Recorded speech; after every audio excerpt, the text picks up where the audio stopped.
Good morning, students.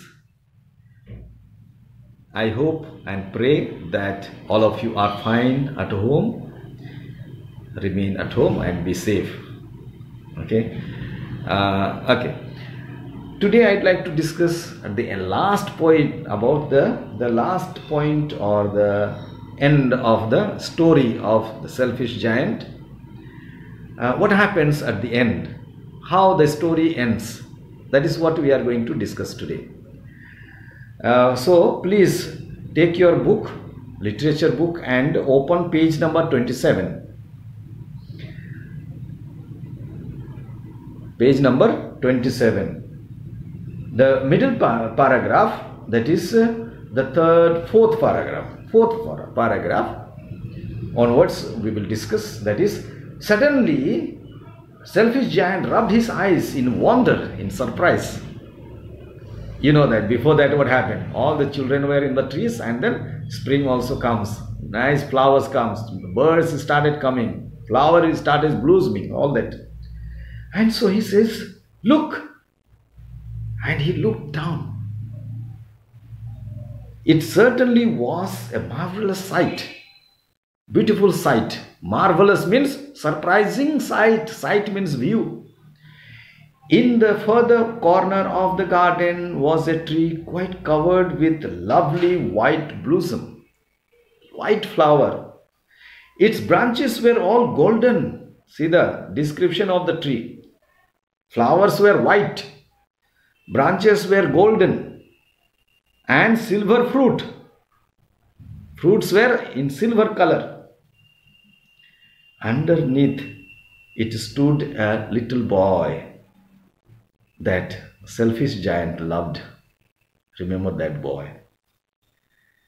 Downstairs he ran to giant. Downstairs ran the giant. Here ran means old man, he could not run, I see, but then he came very fast with great joy. And out in the garden he hastened. Fast he came. Across the garden, quietly he came near to the child. And when he came quite close to, his face grew red with anger. Selfish giant got angry with the child. And he said, who hath dared to wound thee?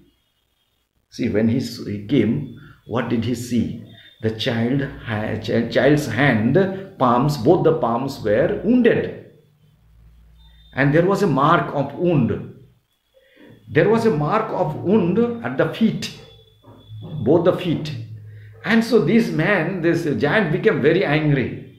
Why not? He loved the child. And so he says, who hath dared? Who hath means has. Old English, you see. Old English, old, very old. Thou, thee, hath, nay. All these are the old English words. And who hath dared to wound thee? Thee means you. For on the palms of the child hands was a print of 2 nails, and the prints of 2 nails were on the little feet. Who had dared to wound thee? Cried giant. I will slay him, I'll cut him off. Nay, child answered, nay, not that, don't do that. Who art thou? Giant asked. And a strange woe fell on his surprise. He was so surprised. And he knelt before the child. And the child smiled on the giant and said to him, you let me play once in your garden. Now today I will take you to my garden, which is the paradise, heaven. And when the children ran in the afternoon, they found the giant lying dead.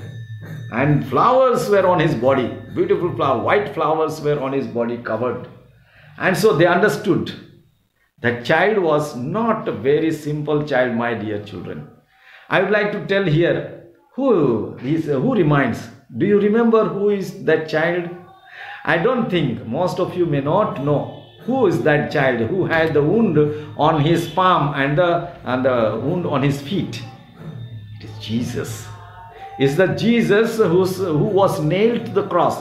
You might have seen Jesus nailed, and then his palms were were pricked with and he was hung.